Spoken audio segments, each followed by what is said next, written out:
मोहनदास करमचंद गांधी ने Indian politics को lead किया है और वह एक एक्टिव लीडर के रूप में 1915 से लेकर 30 जनवरी 1948 की दोपहर तक रहे, जब नाथूराम विनायक गॉडसे ने उनके जीवन का अंत करते हुए उनके सीने में 3 गोलियां दाग दी। इसके बाद नाथूराम गॉडसे ने प्रशासन के सामने सरेंडर कर दिया। 8 जनवरी 1948 को दिल्ली के प्रसिद्ध लाल किले पर जब स्पेशल जज की कोर्ट में नाथूराम गॉडसे से यह पूछा गया कि क्या वे अपने बचाव में कुछ कहना चाहते हैं, नाथूराम गॉडसे ने एक डिटेल स्टेटमेंट के जरिए जज को अपना जवाब सुनाना चाहा।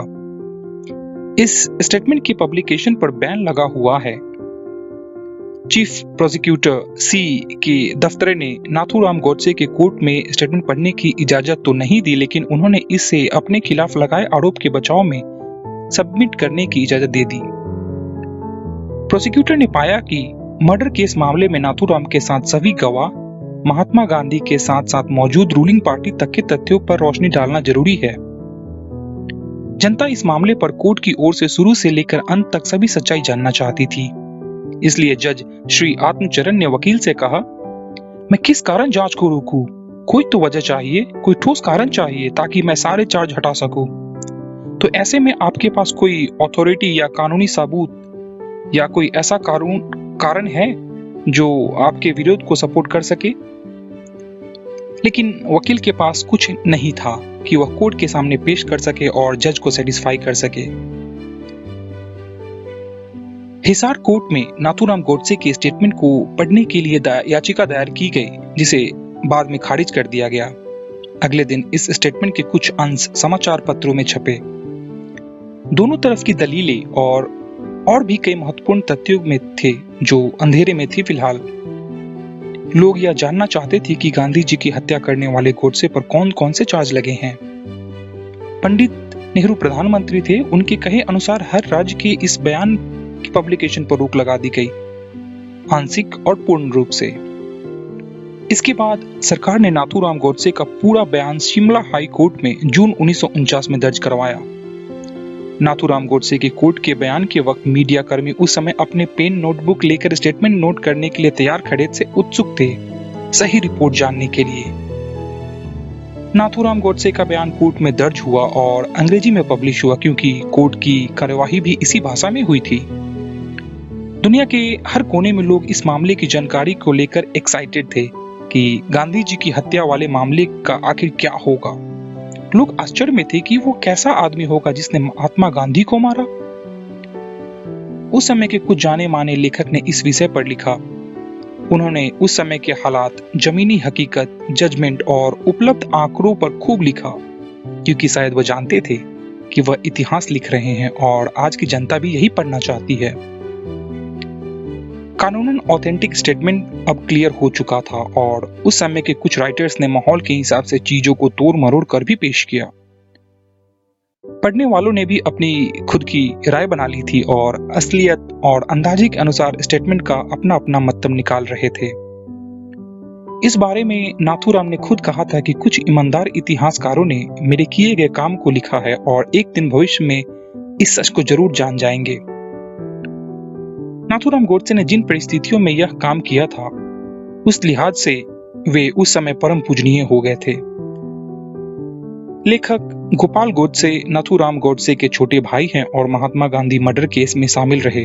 वे बेहद शर्मिंदा थे और अक्टूबर 1964 में जेल से रिहा हुए, लेकिन 1 महीने बाद एक अन्य मामले में उन्हें फिर से गिरफ्तार किया गया और फाइनली 1 साल जेल में रहने के बाद 1965 में उन्हें रिहा कर दिया गया। इस किताब में नाथूराम गॉडसे का लाल किले पर दर्ज किया गया बयान दर्ज है। इससे पहले हम आपको उस मामले की तमाम डिटेल्स इन्वेस्टिगेशन की जानकारी बताएं जो स्पेशल कोर्ट में प्रस्तुत की गई है। कैसे 15 नवंबर 1949 को नाथूराम और आप्टे के ऊपर चार्ज डिक्लेयर होने के बाद प्रोसीजर कंप्लीट हुआ। इस पुस्तक में नाथूराम गॉडसे के बारे में जानकारी और साथियों के बारे में जानकारी सहित लेखक के अपने विचार भी हैं। गांधीवादी विचारधारा के लोग के द्वारा नाथूराम और आप्टे का विरोध होना निश्चित है। अपनी मर्जी से नाथूराम गॉडसे ने अपने छोटे भाई को यह बयान पब्लिक करवाने के लिए कहा था, ऐसा लेखक ने लिखा है। किताब स्पेनिश वर्जन में है, सो इसे ट्रांसलेट की गई है। इस किताब को छपवाने के लिए लेखक और एडिटर कमिटेड हैं। इवेंट: वो हादसा 15 अगस्त 1947 ब्रिटिश हुकूमत के अंत के बाद ही बंटवारे का ऐलान हो गया और भारत पाकिस्तान अलग अलग हो गए। लोगों का पलायन जारी था, दंगे हो रहे थे, मौतें हो रही थी, लूट रेप से पूरा मुल्क परेशान था और ऐसे में गांधी जी मुस्लिमों की हितैषी और हिंदुओं के विरोध के रूप में अपनी इमेज बिगाड़ चुके थे। राज्यों के बंटवारे को लेकर काफी मुश्किलें थी। हैदराबाद के निजाम गांधी जी की आज्ञा का पालन नहीं करने वाले थे और वे कश्मीर पर अटैक करने के बारे में सोच रहे थे। उस समय सरदार वल्लभ भाई पटेल भारत के उप प्रधानमंत्री के पद पर आसीन थे। उन्होंने उस समय पाकिस्तान को बसाने के लिए 550 करोड़ रुपए बंटवारे के समय दिए थे। पाकिस्तान की ओर से मुद्दा कश्मीर को लेकर गरमाया हुआ था।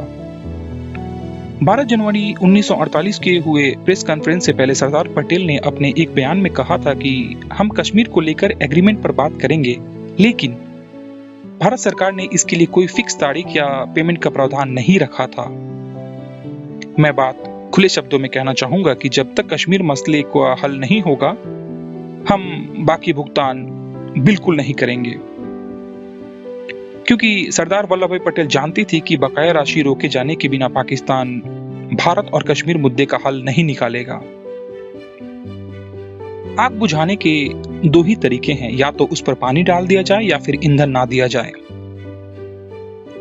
भारतीय सेना कश्मीर मुद्दे पर लड़ने के लिए सक्षम थी, वहीं भारत सरकार पैसे रोकने, धन रोकने वाला काम कर दिया था। यह दंगों को रोकने का और शांति फैलाने का सबसे आसान तरीका था। लाल बहादुर शास्त्री जी प्रधानमंत्री थे। उन्होंने उस समय भारतीय सेना का लाहौर तक कुछ करने का आदेश देने का मन बना लिया था। उस समय गांधी जी दिल्ली में थे, जो भारत सरकार की आर्थिक और व्यापारिक नीतियों पर चर्चा कर रहे थे।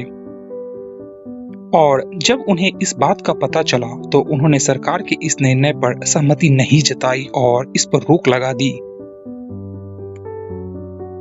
गांधी जी ने सरकार को अहिंसा का पाठ पढ़ाया और गांधी जी ने उस समय भारत सरकार को भूख हड़ताल की धमकी देते हुए दबाव बनाया और कहा कि पाकिस्तान को भुगतान कर दिया जाए। आखिर 19 जनवरी 1948 को सरकार को अपना निर्णय वापस लेना पड़ा। लेकिन आप अहिंसा के पुजारी बनकर किस तरह के अन्याय का साथ देकर समाज पर दबाव नहीं बना सकते हैं। सरदार पटेल ने गांधी जी को समझाया कि वो अपना फैसला वापस ले ले। मौजूदा सिचुएशन में सरदार पटेल जी को गांधी जी की भूख हड़ताल और हिंसा वाली बात पसंद नहीं आ रही थी। मौलाना आजाद ने अपनी किताब में लिखा है कि 13 जनवरी 1948 को गांधी जी ने भूख हड़ताल शुरू कर दी। परिणाम यह हुआ कि 17 जनवरी को सरकार ने गांधी जी की सारी बातें मान ली और पाकिस्तान को बकाया राशि देने के लिए राजी भी हो गए। साथ ही कश्मीर पर बनाई गई सरदार पटेल की सारी नीतियां समाप्त हो गई।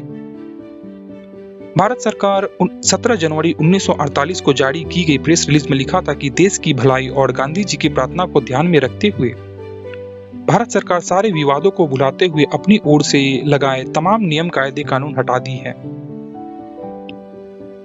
Page number 8। सरकार ने तत्काल गांधी जी की इमेज सुधारने हेतु माहौल तैयार किया और उन्होंने देश के लिए जो किया वह लोगों को याद दिलाते हुए सारी चीजें भुलाने की कोशिश की। सरकार ने तुरंत ही पाकिस्तान को दी जाने वाली शेष राशि के लिए एग्रीमेंट तैयार किया और उसे जमीन पर लागू करने के लिए राशि भेजी। लेकिन कश्मीर का मुद्दा अब भी जहां का तहां ही था।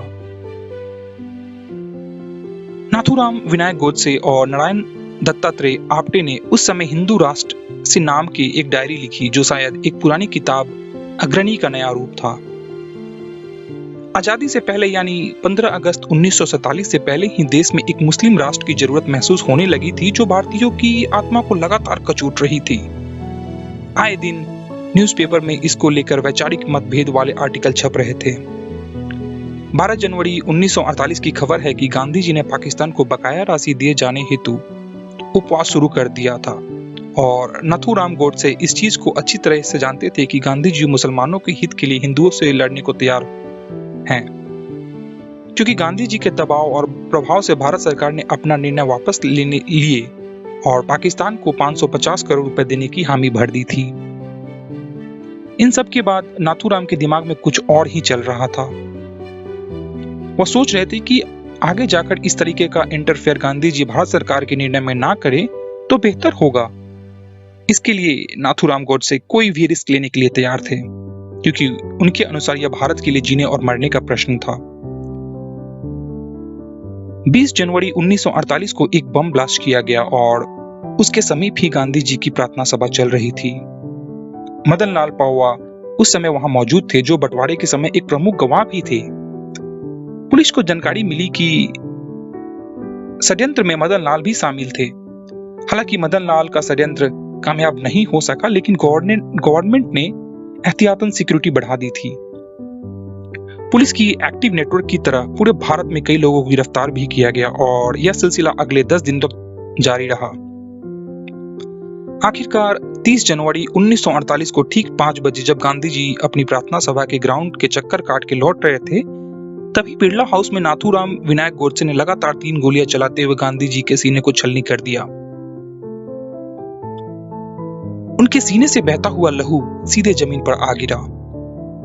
20 मिनट तक इसी हालत में छटपटाते रहे और अंतिम सांसें गिन रहे थे। गोली चलने के ठीक बाद नाथूराम गोडसे ने अपनी बंदूक जमीन पर रखी और खुद ही पुलिस को कॉल किया। उन्होंने पुलिस के सामने आत्मसमर्पण कर दिया। नाथूराम शुरू से सब कुछ जानते थे और उन्होंने सब कुछ जानबूझ के किया था। उन्होंने पुलिस के सामने अपना जुर्म भी कबूल कर लिया, लेकिन लेखक के अनुसार उस समय नाथूराम गोडसे के सिर पर पागलपन, कट्टरवाद और आक्रोश सवार था, इसलिए उन्होंने इस घटना के तुरंत बाद आत्मसमर्पण करने तक का प्लान बना लिया था। उन्हें गिरफ्तार करने वाले पुलिस और प्रशासन ने तुरंत ही यह भी पुख्ता किया कि क्या वे किसी तरह के मानसिक और शारीरिक बीमारी से ग्रस्त तो नहीं हैं। लेकिन पुलिस ने पाया कि नाथूराम गोडसे पूर्ण रूप से स्वस्थ और वह दिमागी तौर से बिल्कुल ठीक हैं। जब डॉक्टर नाथूराम का चेकअप कर रहे थे तो उन्होंने डॉक्टर से भी यह कहा कि जल्दी से मेरी चेकअप कंप्लीट कीजिए, वह भी फुल चेकअप। तुगलक रोड के पार्लियामेंट स्ट्रीट में गिरफ्तारी से पहले नाथूराम कुछ समय के लिए विचलित हो गए थे, लेकिन जिनके कारण लोग देखने के लिए भीड़ लगा बैठे थे। नाथूराम जेल के अंदर आगे पीछे चलते हुए कभी सलाखों के पास आ रहा था तो कभी दीवार के पास जा रहा था। आप सुन रहे हैं खुशी एफएम पर गोपाल गोडसे की द्वारा लिखी किताब व्हाई आई किल्ड गांधी। मैं हूं आपका दोस्त विकी। इस कहानी के और भी पार्ट हैं, सुनते रहें, बातें और भी हैं।